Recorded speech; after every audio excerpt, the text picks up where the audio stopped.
In this video, I'll be sharing with you a requested tutorial on how to cut this stylish cut together dress with an asymmetric hemline.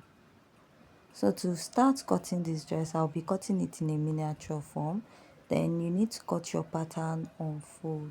Start by cutting the back pattern. For the back pattern, you can cut it directly on your fabric. You need your shoulder to bust, shoulder to waist, then 7 inches to get your hip point.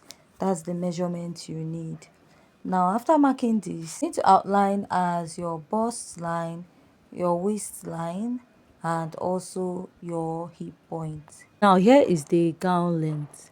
Now the gown length is determined by the longest part of your dress, that is the pointy edge. Now what you do is to mark your shoulder measurement divided by 2. Now you add extra 2 inches or 3 after your shoulder. From here, mark your basic neckline of 3 inches, then come down by 1 inch at this point. After connecting it at this point, the next step you're going to take is to determine your sleeve opening. What you do there is to mark your bust circumference divided by 6 plus 1.5 inches, which is your chest line. Then add extra 1.5 inches to it or 2 inches to make your sleeve opening wide. Now mark your bust measurement divided by 4, add 1 inch extra for ease, and add your sewing allowance, then you connect. Mark your waist measurement divided by 4, add 1 inch to it, then add your sewing allowance. The 1 inch extra for ease is because the dress is not really fitted on the body. Now mark your hip measurement divided by 4 and add extra 4 inches there, then you connect. So after connecting, I'll just mark out this line to indicate the neckline area. Now what you do is to cut this out first. So I'll just go ahead to cut this out, and after cutting it, we're going to go ahead to alter it. I'll go ahead to open this up, notch the other side of the neckline too, so that you know where the neckline will start. Now looking at this picture, you notice the shoulder is off the main shoulder. That is why we cut it in form of a cut together sleeve, right? We extended the shoulder. Now I'll come in by 1 inch from this point, which I'll connect. So this is that shoulder that is slanted to the other side or revealing one part of the shoulder. Now what you're going to do is to cut this out.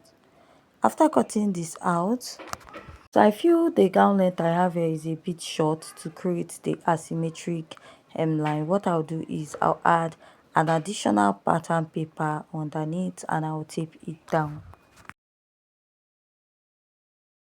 So from what we have at this side is higher than the other side, right? So I'll come up a bit closer to the knee point, then I'll start slanting to the other side. So from here, I'll go down a bit and then I'll start slanting towards the lower side also. You notice that this side is a bit higher than the other side. Now what you do is to go ahead to cut this out. After cutting this out, this is what you use in cutting the back, right? I don't think there's a zipper to this dress. That's why I added like ease on the side. Now for the front pattern, you want to slash from the waistline at the upper part and at the lower part. Why? Because we're going to slash and spread this out and then pleat it out to create those pleats we have at the waistline. So all you have to do is to label what you're going to cut out and also cut it out. Now we're going to bring a fresh pattern paper where we'll be placing this on. Another thing you can do also is to slash open this lower part. So I was also meant to do that, but due to I added ease to my dress, I just left it that way.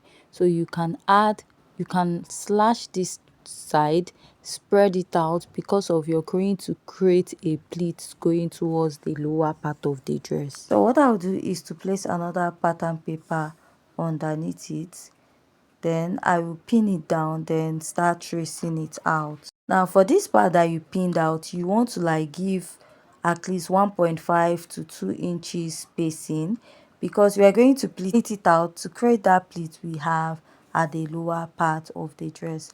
Now just go ahead to trace it all out, that is all the sides of the pattern, because you're still going to cut it out. So for this pattern I didn't get to see the back, that's why I didn't add a zipper. So if you feel it should have a zipper, you can slit your back pattern and just add a zipper to it at the back.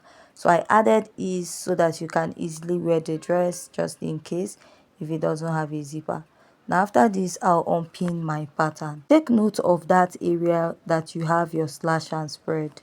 Now to achieve this, you're going to pleat it out to get that design. So we have like two pleating on that side. So what I'll do is to just get my pin and I'll hold this down to create the pleats by the side. So if you notice by the side of the dress, we have like two flower designs there. So after pinning the first side of this pattern, what I'll do is I'll create like a slight pinch here to create this effect that we have draping down to the lower part. Another way to go about this, probably if you want to have a fuller effect here, is to slash open this side and spread it out. But you'll be doing that when you're doing the slash and spread for the waistline of the dress. Just like I said earlier, if you want to have a fuller effect here, you slash and spread this side, then pleat it. Then I'll now add my flower.